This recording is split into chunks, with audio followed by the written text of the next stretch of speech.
26,53,000 শিক্ষার্থী আমরা ইনভ্যালিড হয়ে বসে আছি। আমাদের সার্টিফিকেটটা অকেজো হয়ে বসে আছে। আমাদের সার্টিফিকেটগুলোকে মেয়াদ উত্তীর্ণ করে বিগত সরকার আমাদের মেরুদণ্ড ভেঙে দিয়েছে। এই রাষ্ট্রের মেরুদণ্ড ভেঙে তিনি দিল্লি সরকারের অধীনে যা বসে আছে, তিনি রাষ্ট্রের মেরুদণ্ড ভাঙতে চেয়েছে। তাই তিনি একটা পয়তারা করছে, শয়তানি করেছে, এবং আমরা চাই যে তার এই শয়তানিটাকে শিকড় থেকে উপড়ে ফেলে দিয়ে চাকরির আবেদনের বয়সীমা 35 করা হোক। আমাদের যে বিগত 17 আগস্টে আমাদের একটা আন্দোলন হয়েছিল, তাকে আমরা জানানোছিলাম, সরকারের জানানো হয়েছিল যে আমরা দীর্ঘ বছর ধরে আন্দোলন করতেছি, আমাদের দাবিটা বাস্তবায়ন করার লক্ষ্যে আপনাদের থেকে কোনো কিছু না পাওয়া আমরা আবার নতুন করে কর্মসূচি দিয়েছি। সেটা হচ্ছে আজকে 7 তারিখে, এবং আমাদের 7 তারিখে কর্মসূচিটা মানে দেওয়া হয়েছে। আমাদের দাবি যতক্ষণ পর্যন্ত বাস্তবায়ন না হবে ততক্ষণ পর্যন্ত আমরা লাগাতার কর্মসূচি থাকবে। ধন্যবাদ ভাই আপনাকে। আমাদের এই আন্দোলনটা দীর্ঘ 12 বছর ধরে চলতেছে। আপনারা সবাই জানেন, বাংলাদেশের সবাই জানেন এই আন্দোলনটা দীর্ঘ 12 বছর ধরে চলতেছে।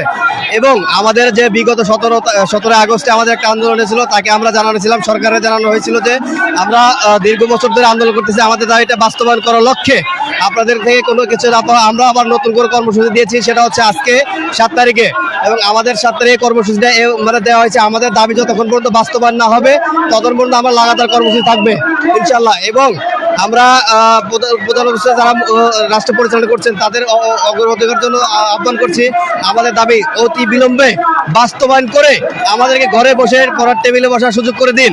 এবং আমরা চাচ্ছি যে মেধাভিত্তিক যোগ্যতা অনুযায়ী আমাদের দাবিগুলো বাস্তবায়ন করে দিন।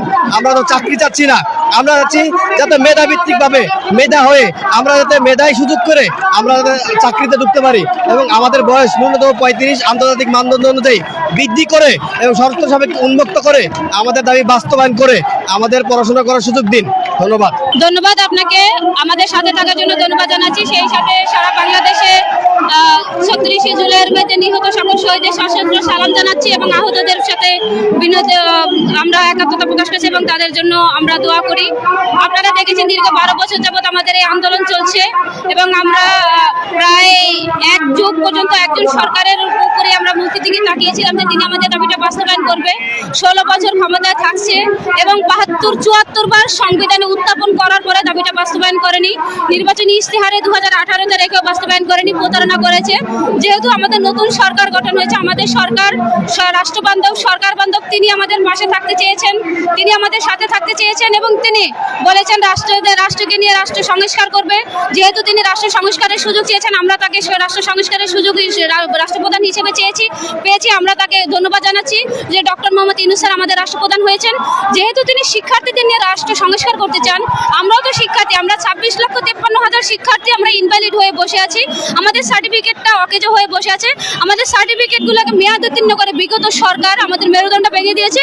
এই রাষ্ট্রের মেরুদণ্ড ভেঙে তিনি দিল্লি সরকারের অধীনে যা বসে আছে, তিনি রাষ্ট্রের মেরুদণ্ড ভাঙতে চেয়েছে। তাই তিনি একটা পয়তারা করছে, শয়তানি করেছে, এবং আমরা চাই যে তার এই শয়তানিটাকে শিকড় থেকে উপড়ে ফেলে দিয়ে চাকরির আবেদনের বয়সীমা 35 করা হোক, এবং আমাদের এই দাবি বাস্তবায়নের জন্য সকল সুযোগ সুবিধা আমাদেরকে করে দেওয়া হোক।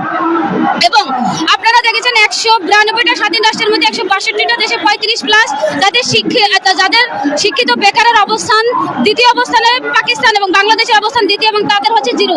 আজকে এই অবস্থানের জন্য দায়ী একমাত্র হাসিনা সরকার, যে আমাদের মেরুদণ্ড ভেঙে দিয়ে তার দলীয় আওয়ামী লীগ, যুবলীগ, পরিচয় ছাত্রলীগ, এগুলো পরিচয় নিয়োগ দিয়েছে, ঘুষ, বাণিজ্য, জালিয়াতি, প্রক্সির মাধ্যমে নিয়োগ দিয়েছে। এবং আপনারা দেখেছেন যে বিভিন্ন সময় বিভিন্ন জালিয়াতির মাধ্যমে নিয়োগগুলো হয়েছে।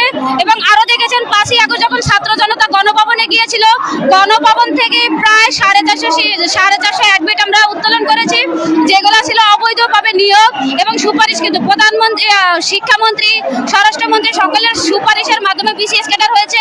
আপনারা দেখেছেন আবিদ কাকুর মতো লোকের থেকে প্রশ্ন কিনে প্রায় 2,500-3,000 লিস্ট উনি দিয়েছে। বিসিএস এর মতো জায়গায় তিনি প্রশ্ন আউট করেছে। আমরা চাই এই সমস্ত বিতর্কিত পরীক্ষাগুলো বাতিল হোক, নিয়োগগুলো বাতিল হোক, আউটসোর্সিং গুলো বাতিল হোক। বর্তমানে চাকরিতে যেহেতু কোটায় নিয়োগ হচ্ছে, যেহেতু কোটা বাতিল করে মেধায় নিয়োগ হচ্ছে, চাকরিতে আবেদনের বয়সীমা 35 করে দিয়ে সকল শিক্ষার্থীর মাধ্যমে সুষ্ঠু সুন্দর একটা আগামীর প্রজন্ম, আগামীর বাংলাদেশ তৈরি হোক, একটা সুন্দর নিয়োগের মাধ্যমে শিক্ষার্থীরা নিয়োগ পাক, যাতে আমাদের আর ভবিষ্যতে কোনোদিন দাঁড়াতে না হয়। আজকে আমরা রাজপথে দাঁড়িয়েছি, আমরা আর কোনোদিন রাজপথে দাঁড়াতে চাই না, আমরা ঘরে ফিরে যেতে চাই। আমরা ছাত্র সমাজ, আমরা পড়ার টেবিলে ফিরে যেতে চাই। আমরা এই রাষ্ট্রের উন্নয়নে অগ্রগতিতে অংশগ্রহণ করতে চাই। আমরা এই রাষ্ট্রকে সমানতালে সুযোগ দিতে চাই এবং আমরা এই বর্তমান অন্তর্বর্তীকালীন সরকারের হাতে হাত রেখে একটা সোনার বাংলাদেশ গড়তে চাই, একটা আদর্শ বাংলাদেশ গড়তে চাই। ধন্যবাদ।